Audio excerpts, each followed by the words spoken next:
Good morning, all. In our previous session, we have seen receiver noise and signal to noise ratio. Now, in this session, we'll go with the integration of radar pulses. Integration of radar pulses. Already, we know the integration is nothing but the summation of all the required components from the given limits. So that is supposed to be integration. So, why we are using the integration of the radar pulses? What is the effect of the integration of the radar pulses over the radar systems? We'll discuss the same in this topic now. Coming with the integration of radar pulses, the relation between the signal to noise ratio and the probability of the detection and the probability of the false alarm is applicable for the single pulse only, but it is not applicable for the multiple pulses. So, we using many pulses or usually written from any particular target on each radar scan and can be used to improve the detection.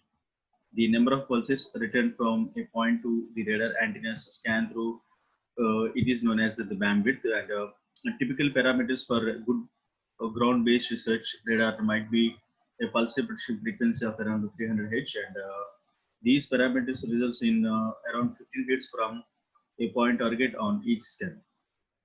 The process of summing all the radar echo pulses for the purpose of improving detection is called the integration. Nothing but the process of summing all the radar echo pulses for the purpose of improving detection is called the integration. As we already said, integration is nothing but we need to add all the signals. Already we know that a radar transmit electromagnetic energy into the air, and multiple frequencies can be received by the receiver, that is supposed to be echo. So that is, if we are sending more number of pulses, we will receive the same number of echo pulses. So in order to receive more number of pulses, so the receiver may have a tendency to add all these echo signals, and it can be very useful for the detection of the target very easily and very accurately.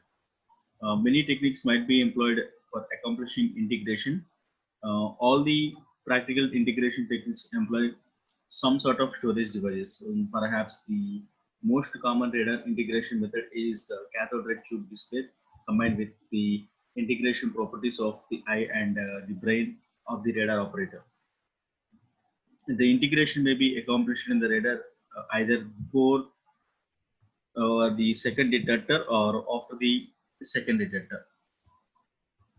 A definite distinction must be made between the two cases. That is supposed to be if we find out the detection before the integration before the detection is called a pre-detection or coherent integration, while the integration after the detection is called a post-detection or non-coherent detection. A definite distinction must be made between these two cases. Integration before the detector is called a pre-detection, and the integration after the detection is called the post-detection, and this is also known as non-coherent integration.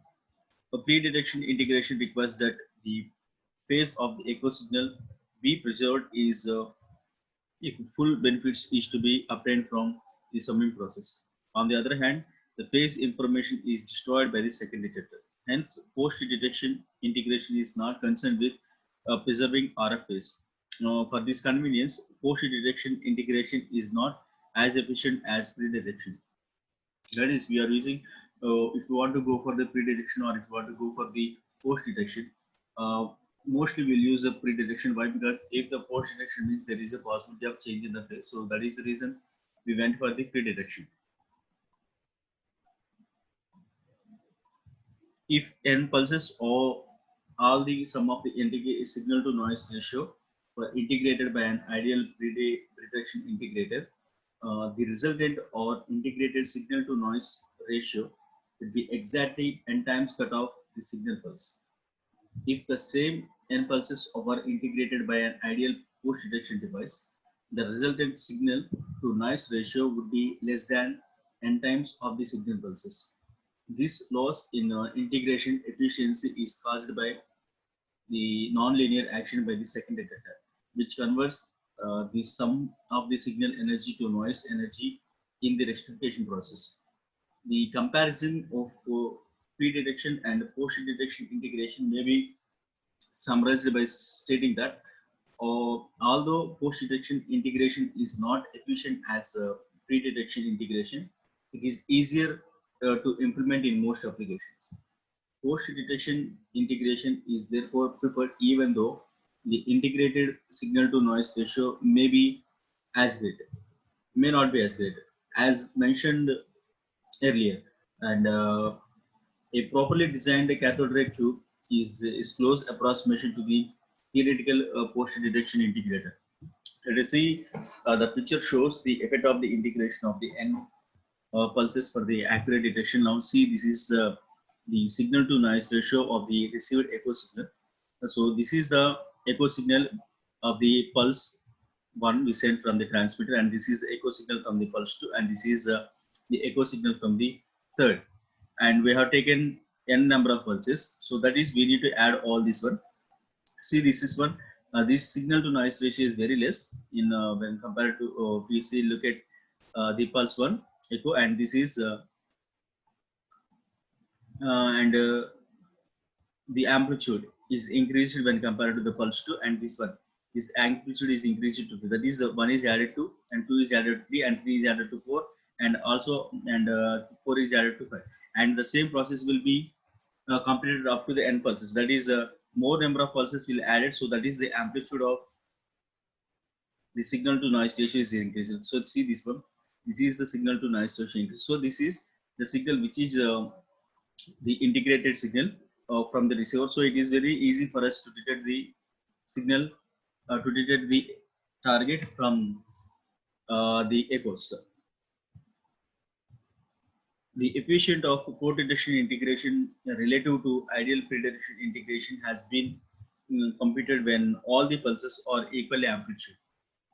The integration efficiency maybe we can see defined as the relation between the number of pulses returned from a point target as the radar antenna scans through the beam width is supposed to be NB is equals to the antenna beam width into the pulse repetition frequency divided by the antenna scanning rate.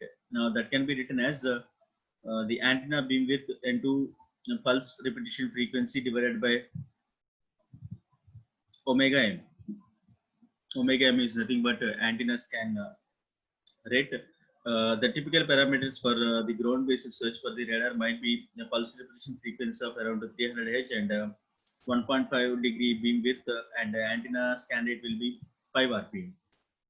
If the same number of pulses are integrated by an ideal post detection device, the integrated signal to noise ratio would be less than that of a single pulse, and this loss in efficiency is due to secondary detector which converts some of the signal energy to noise energy in rectification process. Already we have discussed the same in our last discussion, and the efficiency of the post detection integration relative to the ideal pre-detection integration has been computed from all the pulses of the equal amplitudes. The integration efficiency may be defined as, and EI of n is equal to signal to noise ratio with respect to the first signal to the sum and the signal to noise ratio of n values. It will be multiplied with the number of pulses. Here, where n is equal to number of pulses, and signal to noise ratio of the one is the value of the signal to noise ratio of the single pulse required to product given probability of the detection, and signal to noise ratios of n is the value of the signal to noise ratio per pulse required to produce the same probability of the detection when n pulses are integrated. The improvement in the signal to noise ratio when n pulses are integrated, the post detection and is the integration improvement factor. That is supposed to be n into EI of n is supposed to be the integration improvement factor. It may also thought as the effective number of pulses integrated by the post detection integrator. The improvement with the ideal pre-detection integration would not be equal to n. For example, examples of post detection integrated improvement factor is if we consider I one number of pulses that is equals to n into EI of n. These curves were derived from the data given by the Markram. The integration is lost in the figure as shown in the figure.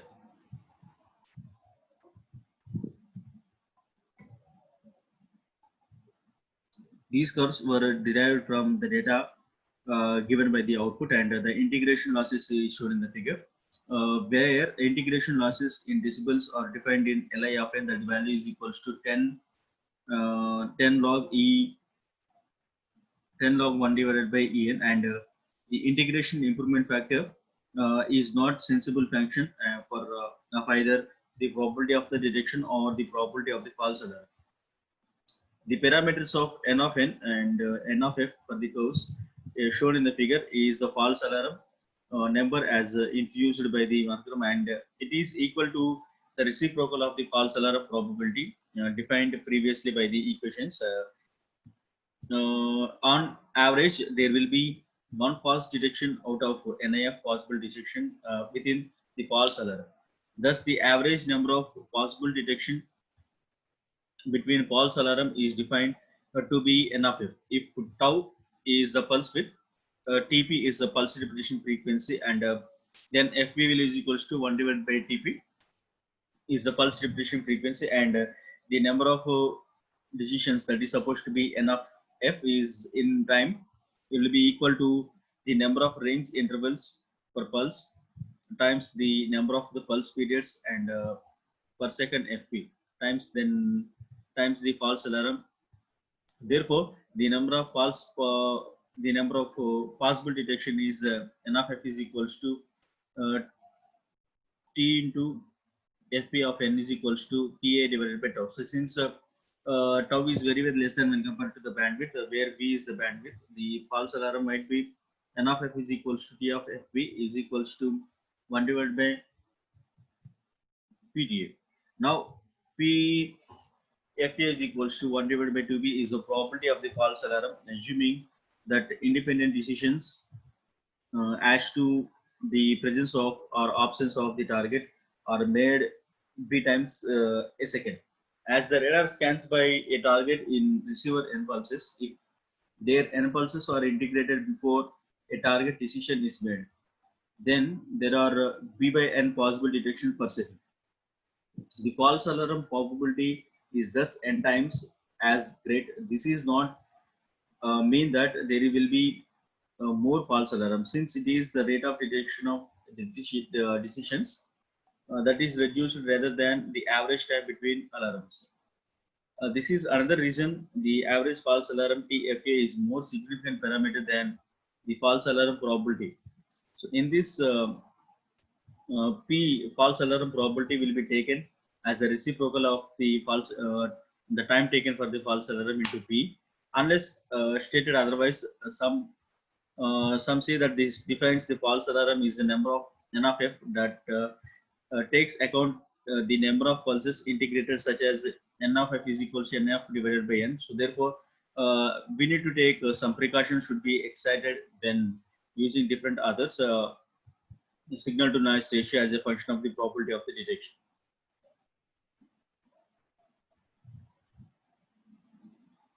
The solid line from the figure, the solid line represents a perfect detection, perfect pre-detection integrator with EA of L is equals to 1.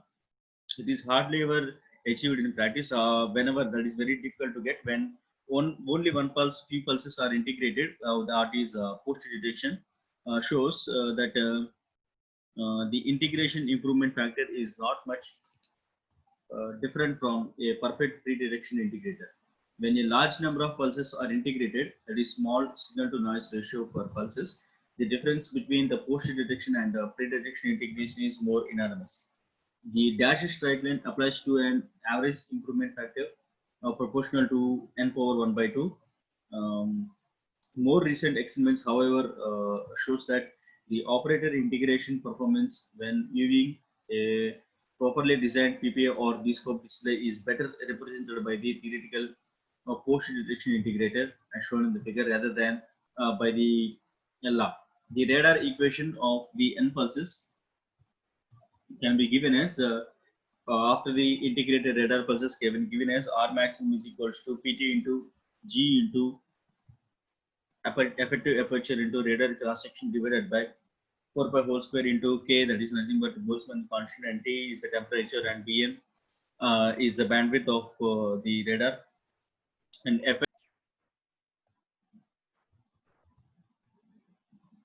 the radar range deviation with n pulse integrations can be written as R maximum is equals to Pt into G into Ae into sigma divided by 4 pi whole square into K into T naught into Bn into Fn in a signal to noise ratio. These all parameters are well known to us, but except the S by N ratio. That S by N ratio is the signal to noise ratio of the n equal pulses that are integrated to produce the required probability of the detection for a specified property of the false alarm.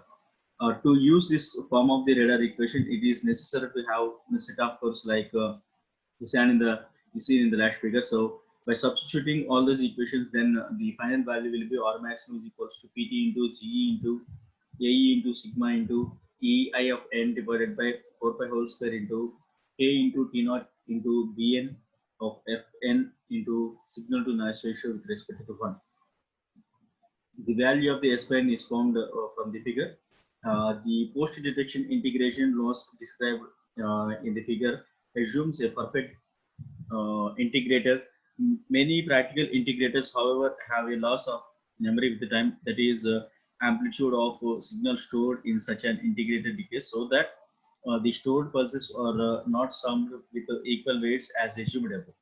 The practical analog integrators such as the recurring delay line, that is also known as a feedback integrator, the low pass filter and the electronic storage should apply what is equivalent to an exponential weighting to the integrated pulses. That is, if we use n pulses integrated, the voltage out of the integrator will be varied.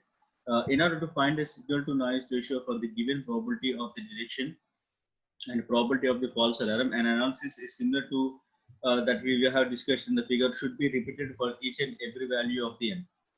This is not done here. Instead of for simplicity and efficiency will be defined, which is the ratio of the average signal to noise ratio for the exponential integrator to the average signal to noise ratio for the uniform integrator. The maximum efficiency of a dumped integrator occurs for the value will be rho is equals to 0, but for a continuous integrator, the maximum efficiency will be around 2.57. This is with the integration of the radar pulses. Next, we will go with the radar cross section of the target.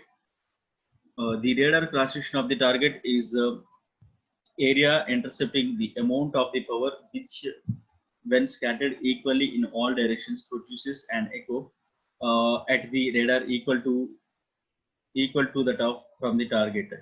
The easy equation or the scattering and deflagration or varies from the physical process. When an object scattered an electromagnetic wave, the scattered field is defined as the difference between the total field in the presence of the object and the field that would exist if the object were absent. On the other hand, the diffracted field is the total field in the presence of the object. With the radar backscatter, the two fields are the same, and one may take about scattering and diffraction interchanges. Even though a radar transmits megawatts of the power in a single pulse, only a small part of it bounced back to the receiver antenna of the radar. The amount of the power reflected returned from the target depends upon the four major conditions. The first one is supposed to be the power transmitted in the direction of the target. That is, if the transmitted power is not directed in the direction of the target, is not directed towards the target, then there is no possibility of receiving the echo signal. And second one, the amount of power that impacts the target and is reflected back in the direction of the radar. So already we know that the most of the energy will not be reflected by the target. Only a small amount of energy will be reflected from the target. So that is, the whatever may be the reflected target, that should be reflected towards the direction of the radar.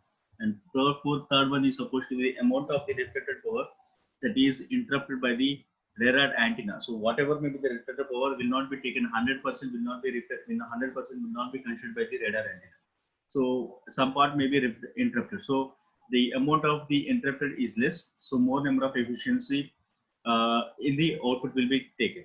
And fourth one, the length of the time in which the radar is pointed to the target. That is, even though the target is present, if you are not placing the target towards that direction, so that is there is a possibility of missing the target. That is, if we should show the radar in the particular direction as long as possible in order to take the output perfectly. In theory, the scattered field and hence the radar cross section can be determined by solving the maximal equations with the proper boundary conditions. Unfortunately, the determination of the radar cross section with the Maxwell equations can be accomplished only for the most of the simple shapes, and the solutions may be varied over a large range of frequencies or not easily obtained. The radar cross section of a simple sphere is shown in the figure as a function of its circumference measured in its length 2 pi a divided by lambda, where a is the radius of the sphere and lambda is the wavelength. The region where the size of the radar, see this here, the power transmitted by the radar is dissipated, is spread with the increasing area, as shown in the figure like this. This is the transmitted power, which will be reflected by this here, and over the area over which the power is spread is proportional to the square of the distance, like this, as shown in the inversely proportional to the square, and the amount of the power spread over the given area is given by the power density, which is inversely proportional to the square of the distance. This is the area covered with the power is spread is directly proportional, whereas the improved spread is inversely proportional, which is shown in the figure. Now coming to the definition of the radar cross section. The radar cross section is the ratio of the power reflected towards the source for unit solid angle to the unit incident power of the density. It can be written as the limit r tends to infinite. So why we are taking r tends to infinite? It's the range will be infinite. So that is the reason we have taken r tends to infinite, and 4 pi into r square into ER divided by ER whole square. There R is nothing but the distance between the radar and the target, and ER is supposed to be the reflected field strength at the radar, and EI is supposed to be the strength of the instant target. This equation is equivalent to the radar range equation, but for most common types of the radar targets, such as aircraft or ships or some other aeroplanes, the radar cross section does not necessarily a simple relationship between the physical area, except that the target, a larger size target, the larger the radar cross section. And let us consider the cross section of a simple target like a sphere. Let us see this is a sphere. Let us the radar cross section of the simple sphere as a function of circumference is measured is wavelength like this. This is the transmitted signal towards the target. So this is what the radar cross section is. So most of the signals will be reflected by here, and the less of the signals will be reflected back towards the target. This is what the radar cross section. This is the only smaller amount of the radiation signal is reflected by the target. This is the wastage of all the electromagnetic signal, but we have taken only reflected. The reflected signals are very, very less when compared to the transmitted signal. That is 2 pi a divided by lambda, where a is the radius of the sphere and lambda is the wavelength.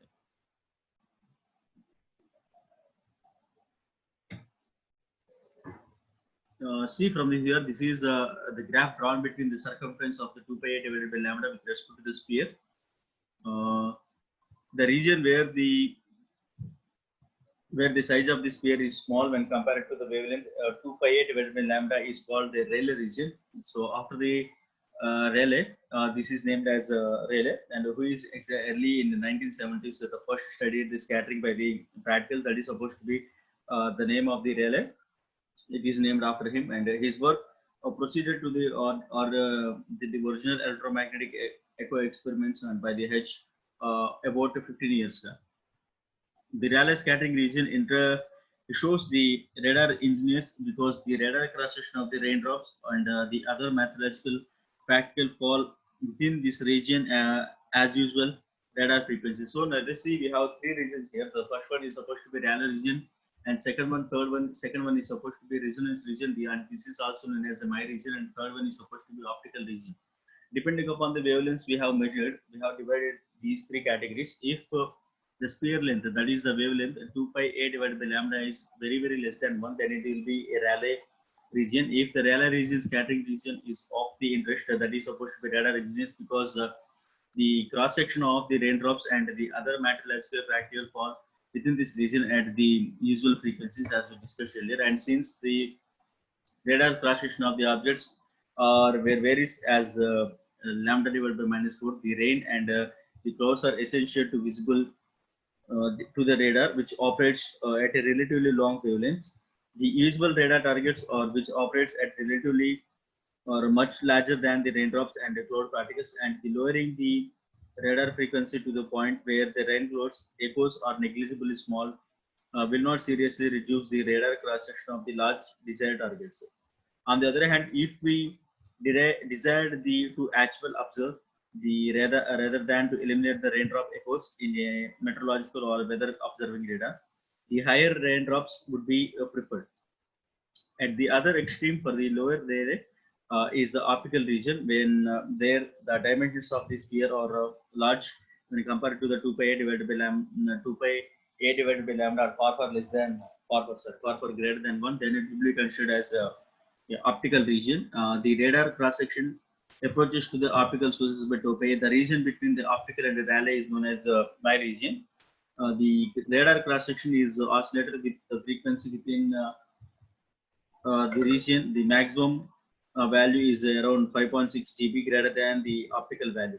While the value of the first L is 5.5 dB below the optical value, the behavior of the radar cross section of other simple reflection objects as a function of frequency is similar to that of the sphere. Since the sphere is a sphere, no matter from what aspect it is viewed, its cross section will be not as the aspect sense to the cross section of the other objects, however, will depends upon the direction of the viewed by the radar target. That is, this is the figure drawn by the backscatter from as a function of the aspects.